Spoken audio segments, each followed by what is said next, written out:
Buenas noches y bienvenidos a Signo Pesos, la economía al alcance de su pantalla. Estos son los temas claves de hoy. Lluvia de críticas a la reforma. El proyecto tributario que discute el Congreso recibió hoy una andanada de reparos por parte de la ANDI, el Partido Cambio Radical, el Partido de la U y hasta del presidente del gobierno español, Pedro Sánchez. Analizaremos las afectaciones que trae con el experto Guillermo Sinisterra de la Universidad Javeriana. El clamor de las agencias de viaje. Este sector empresarial también le está pidiendo al gobierno y al Congreso que les mantengan los beneficios tributarios que hoy tienen para consolidar su recuperación y generar nuevos empleos. En minutos hablaremos también con su vocera Paula Cortés Calle. El negocio de la ropa de segunda, vestirse con prendas usadas pero en buen estado, se puso de moda. El mercado atrae cada día a más competidores nacionales e internacionales. Cifras y detalles en la movida empresarial con Juan Fernández. Comenzamos esta emisión hablando de las críticas que siguen surgiendo a la reforma tributaria presentada por el gobierno y que está siendo discutida ya de manera formal por el Congreso de la República. Los perjuicios, para comenzar, recaen sobre muchas personas naturales, sobre lo cual la Universidad Javeriana hizo un estudio, unos cálculos a través de un modelo muy interesantes. Doctor Guillermo Sinisterra, docente de la Facultad de Economía de esta universidad. Buenas noches, bienvenido a Signo Pesos. ¿Cómo le ha ido? Buenas noches, ¿qué tal? ¿Cómo estás, Víctor? Doctor, muy bien, gracias por la invitación. Doctor Sinisterra, ¿ustedes qué pudieron identificar? El gobierno ha dicho que esta reforma tributaria golpeará principalmente, cuando hablamos de personas naturales, a los que ganan más de 10 millones de pesos en adelante. ¿Ustedes vieron algún efecto sobre los que ganan menos de 10 millones de pesos? Igual va a haber un recaudo sobre los que ganan menos de 10 millones de pesos porque pues, básicamente va a haber un impuesto sobre alimentos que afecta a esos que ganan menos de 10 millones de pesos, y también va a haber un impuesto, una sobretasa propuesta a los combustibles que también afecta a esas personas que se ganan menos de 10 millones de pesos. Entonces, a pesar de que sea cierto que la renta, el recaudo de renta, no va a afectar sino a los que se ganan más de 10 millones de pesos, hay una serie de impuestos introducidos en la reforma que sí afectan a personas que se ganan menos de 10 millones de pesos. Yo estuve viendo un cuadrito muy interesante, una gráfica que resumía básicamente este estudio de ustedes, impactos sobre las personas naturales por nivel de ingreso. ¿Nos puede comentar más o menos qué encontraron por nivel de ingreso? ¿Cuál sería el impuesto adicional que deberían pagar los hogares colombianos? Víctor, yo solamente quiero hacer una claridad. Yo no participé en el estudio es del Observatorio Fiscal de la universidad. Soy relativamente cercano con Oliver Pardo, pero no, y conozco el estudio porque me leo todo lo que sale del observatorio. Pero solamente quiero decir que yo no fui uno de los artífices para que no quede como que yo me estoy bueno, pero no importa. ¿Usted vio la gráfica? No, claro. ¿Qué muestra esa gráfica? Esa gráfica lo que muestra básicamente es que la reforma tributaria dentro de su recaudo es progresiva. Es decir, la reforma propende por cobrarle más dinero a las personas que ganan más. Y la gráfica muestra eso. ¿Qué falla tiene la gráfica? La falla que tiene la gráfica es que no está teniendo en cuenta, por ejemplo, las transferencias que se le... O sea, dos fallas que yo veo por falta de información, más que porque hayan cometido un error. Uno es que no se tienen en cuenta las transferencias que se le dan a los más pobres para poder mostrar la gráfica. Y segundo, que la gráfica está mostrando, digámoslo así, el recaudo bruto y no tiene en cuenta el nivel de ingreso de cada uno de los grupos poblacionales a los que se le aplica ese recaudo. Me explico. La gráfica lo que nos está mostrando es, esta persona va a tener que pagar 100 pesos, ¿cierto? Pero es distinto si una persona que se gana 20 millones de pesos tiene pesos, así una persona que se gana 200 pesos tiene que pagar 100 pesos. Eso no se puede ver en la gráfica porque no tiene en cuenta el nivel de ingresos. ¿Listo? Pero lo que muestra la gráfica es que la reforma tributaria es progresiva en el sentido de cobrarle una tasa tributaria mucho mayor a las personas que se ganan más dinero. Pero yo estuve viendo esa gráfica y más o menos recuerdo así, decía que un hogar de ingreso de 165.000 pesos tenía que pagar 7.000 pesos más, si mal no recuerdo, en impuestos con esta reforma tributaria a través de los azucarados y de los ultraprocesados y de los plásticos de un solo uso, en fin. Y que, por ejemplo, la persona que ganaba 5 o 6 millones de pesos más o menos, pues ya el impuesto subía a 40.000 o 30.000 pesos más o menos. ¿Ahí es donde dice usted que hay progresividad? Correcto. Entonces las personas que ganan más, que están en un bracket, en un monto salarial mayor, comienzan a pagar más impuestos. Eso es lo que nos está, digamos, mostrando esa estructura de la reforma tributaria. Y también nos muestra la gráfica que no sé si se acuerda, Víctor, pero al final de la gráfica hay una disparada gigantesca en las personas que ganan más de 25 millones de pesos. O sea, a esas personas sí se les va a incrementar casi que en 200% la tasa impositiva, ¿no? Entonces, que Claro, es lo que más propende por la pero entonces yo me puse a sacar unos cálculos, y esa persona o ese hogar que tiene 165.000 pesos de ingresos al mes, esos 7.000, casi 8.000 pesos para ese hogar es como el 4 o el 4,5%. Y cuando nos vamos a ingresos más altos, las personas de 10 millones de pesos, esos 80.000, 70.000 pesos adicionales que tendrán que pagar no representan el 1 o el 2% de su ingreso. Entonces, por eso en redes sociales hay un debate y dicen, esa reforma no parece tan progresiva, sino regresiva, porque cuando lo medimos versus el ingreso del hogar, ahí vemos que los más vulnerables pagan más frente a los más ricos. Hay que tener, justamente por eso hice la claridad cuando comenzamos la discusión, porque también hay que tener en cuenta que los más vulnerables son los que más subsidios reciben y no sabemos todavía nada sobre la estructura de subsidios que va a mantener este gobierno, ¿no? Entonces tenemos que tener eso en cuenta. Esa es una primera cosa. La segunda cosa, la gran mayoría de esos impuestos que pagan los más vulnerables según esta reforma, básicamente están en los alimentos ultraprocesados y en la sobretasa de los combustibles. El impuesto a los alimentos ultraprocesados se puede evitar, o sea, estamos suponiendo que la familia va a seguir comiendo exactamente lo mismo, ¿cierto? Estamos suponiendo que las empresas van a seguir sacando alimentos exactamente con los mismos contenidos calóricos y procesados que se tienen. Y yo creo que el enfoque del impuesto es justamente ese, que cambie tanto los hábitos de consumo como los productos que ofrecen las empresas. Entonces digamos, no es que se está castigando una canasta que no es fija. Y en eso sí quiero ser muy, muy enfático. La canasta de consumo de las personas no es fija. Si a mí me sube el salchichón, pues yo como otra cosa, ¿no? Si a mí me sube la gaseosa, pues yo trato de tomar otra cosa. Hay más cosas en el mercado. Entiendo lo que quiere decir usted y que todavía falta esa parte de cómo con ese nuevo recaudo se van a incentivar o se van a crear nuevos apoyos a los más vulnerables del país. Ahora, el tema de las pensiones, ¿cómo lo analizan ustedes? ¿Están de acuerdo en que las pensiones más altas paguen impuestos? Yo estoy completamente de acuerdo. Las pensiones tienen una particularidad. Cuando uno ahorra para su pensión durante su tiempo de vida, uno no paga impuestos sobre ese ahorro, sea para pensiones voluntarias o sea para pensiones obligatorias. Pensiones voluntarias hasta un tope, pero pensiones obligatorias uno no paga un peso de impuestos por ese ahorro. Y después de eso, cuando están pagándole a uno la pensión, con toda seguridad, con un 100% de probabilidad, uno tampoco paga en este momento impuestos. Entonces, ¿qué es lo que sucede? Las pensiones están libres de impuestos, pero las pensiones más altas son subsidiadas. O sea, nadie ahorra lo suficiente como para que le paguen una pensión de más de 10 millones de pesos a lo largo de su vida, porque pues, la tasa de ahorro que exige el Estado es muy bajita. Entonces, ¿qué pasa? Son subsidiadas, nunca pagaron impuestos, pues yo creo que sí pueden contribuir y están muy por encima, digamos, del ingreso promedio de la población. Entonces, yo creo que es una minoría absoluta las personas que tienen pensiones de más de 10 millones de pesos y yo creo que es apenas justo, es más, yo bajaría un poquito ese umbral.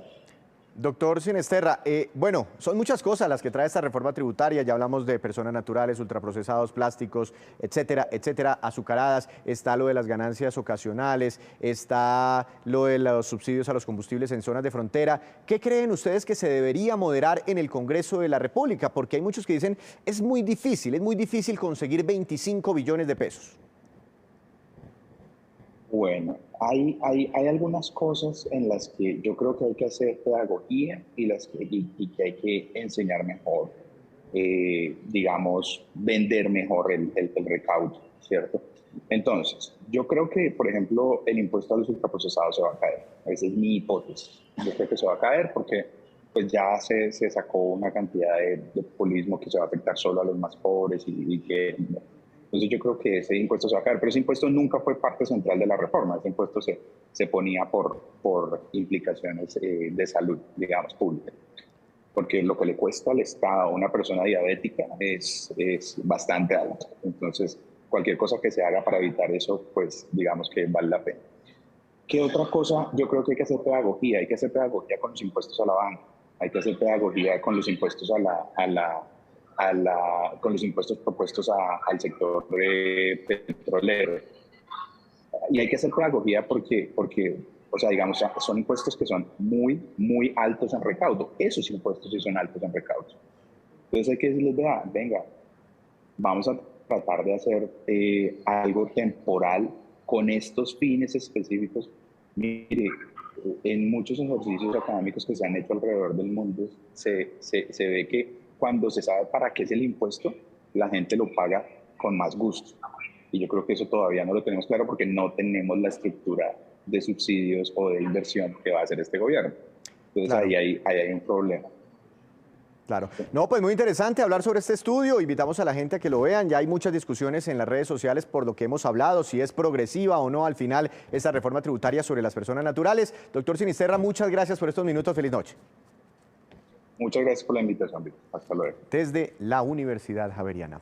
Y sobre esa reforma también surgieron muchas inquietudes por sus efectos nocivos sobre el sector empresarial. De hecho, el presidente de la ANDI, Bruce McMaster, hizo una seria advertencia relacionada con la sobrecarga de impuestos que recaería sobre el sector productivo. Inclusive, el presidente del gobierno español que está visitando a Colombia, Pedro Sánchez, quien estuvo en un foro relacionado con ambos países, Colombia-España, organizado en Bogotá, también formuló un reparo, lo que obligó una respuesta inmediata del ministro de Hacienda. Veamos. Estamos hablando de que las empresas pudieran, si efectivamente siguiera su trámite, la actual proyecto de reforma, estarían hablando de casi 30 billones de pesos adicionales en el año 2024. Eso no lo aguanta, digamos, no lo absorbe, no es capaz de absorberlo la actividad económica colombiana. Por eso es que nosotros hemos dicho, ojo, que ahí puede haber unas cifras exageradas, veamos y midamos realmente dónde está la capacidad del empresariado y la capacidad de la actividad económica colombiana.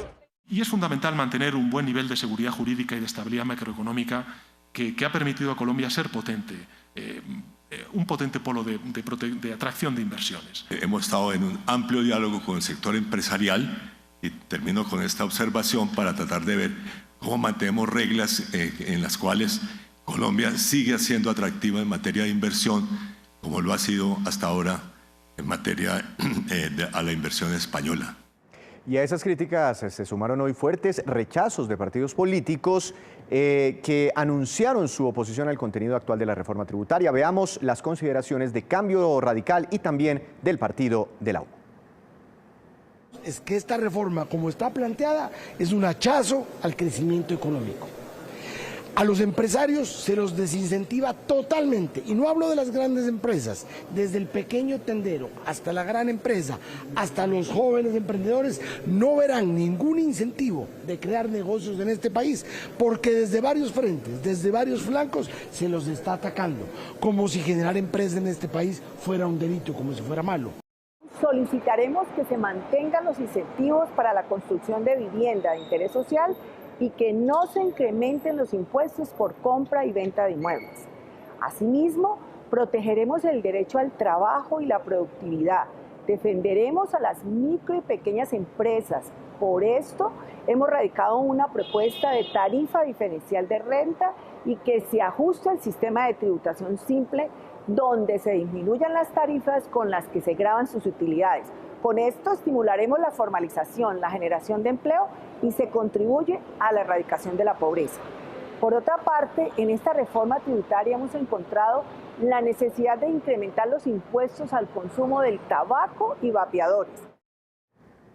Claro, hay críticas, pero también hay nuevas propuestas para agregar nuevos impuestos. Hacemos una breve pausa, pero cuando regresemos, espere. El café colombiano alcanzó hoy un nuevo precio récord. Ya les contamos a cuánto se estará pagando mañana. Ya volvemos. Comienza en Bogotá el encuentro anual de las agencias de viajes y de turismo, un sector que también está muy preocupado con la reforma tributaria. Doctora Paula Cortés Calle, presidenta de ANATO, buenas noches, bienvenida a Signo Pesos, ¿cómo ha estado? Doctora Paula, ¿me escucha? Muchas gracias, Víctor. Cordial saludo a los que nos están siguiendo. Doctora Paula, ¿Sí? ¿Cuál es la preocupación que tienen ustedes puntualmente por la reforma tributaria? Bueno, Víctor, pues básicamente la preocupación que tenemos es que nos quiten los estímulos y los incentivos tributarios que tenemos a la fecha y que hemos logrado que el turismo se haya reactivado de la manera importante como lo tenemos hasta la fecha. Hoy tenemos un 87% de reactivación versus el 2019 de las ventas de las agencias de viajes y estamos llegando también a cifras importantes en movimiento de pasajeros y movimiento internacional y viajeros a nuestro país. Los temas puntuales de esta reforma es todo lo que tiene que ver con temas ecoturísticos, con parques, con agroturismo, pasarían del 9% de renta al 35%. Y esto pues obviamente desestimula la inversión privada, la inversión extranjera en nuestro país. Y adicional a eso hay algo que hemos tenido presente y es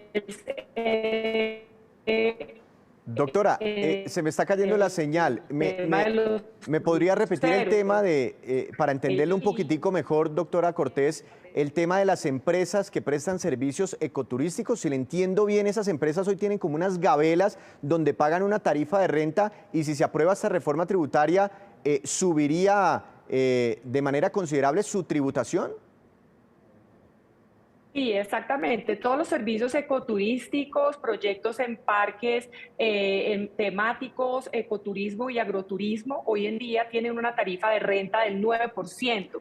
Y si pasa esta reforma tributaria, estarían tributando al 35% y efectivamente esto afectaría la inversión en el país y la inversión extranjera para el crecimiento del turismo que queremos. Adicional a eso, también los servicios provenientes del transporte marítimo, o sea, los cruceros tienen hoy una tributan al 2% en renta y pasarían también al 35% en renta. Y eso, pues obviamente, nuevamente desestimula que nuevas empresas de navieras quieran venir a Colombia para incentivar el turismo de cruceros, que es tan importante para el país. Y para las aerolíneas privadas, hoy en día tienen una deducción en el impuesto de renta si van a destinos alejados de nuestro país y van a destinos de la periferia, y al quitarlo pues obviamente dejaríamos de incentivar estas zonas y el turismo en Colombia. Tenemos, digamos, una preocupación importante con la tributaria, se la hemos manifestado de alguna manera al gobierno nacional y mañana por supuesto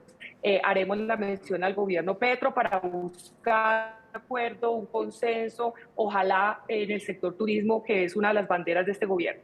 Claro, es que el doctor Petro ha dicho y lo manifestó durante su campaña que la idea de dejar de firmar nuevos contratos petroleros y de gas y de empezar esa transición energética era reemplazar esos recursos que se dejarían de recibir a través del turismo. Por eso aquí hay como un contrasentido también si se eliminan estos beneficios tributarios, ¿no, doctora Cortés?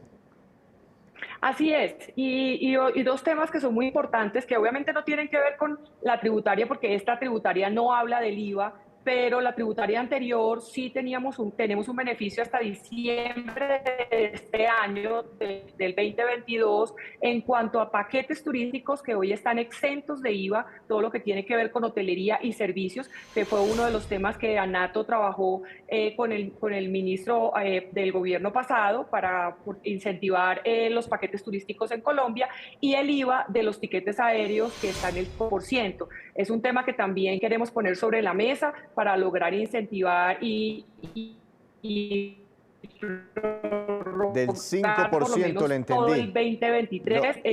Es importante mencionar. Doctora Cortés, se me está cayendo la comunicación. Del 5%, me repite, en tiquetes. Los tiquetes aéreos hoy tienen 5% de IVA únicamente. A partir del otro año quedarían en el 19%, pero eso no tiene nada que ver con la reforma tributaria. Por eso lo expliqué desde el comienzo, Víctor, es que la reforma tributaria no habla de IVA, pero nosotros queremos plantear darle al gobierno. Bueno, se me cae la comunicación con la doctora Cortés. Qué lástima, el tema es muy interesante, pero lo que le entiendo es que buscarán que esos incentivos que se crearon durante la pandemia de pronto se mantengan en esa reforma tributaria y quedaron entendidas sus preocupaciones. Trataremos de hablar posteriormente con ella en el marco de un evento muy importante que se aproxima y que organiza ANATO. Hacemos otra breve pausa, pero ya les contaremos qué tan atentos están los colombianos para vestirse a la moda. Ya les contamos.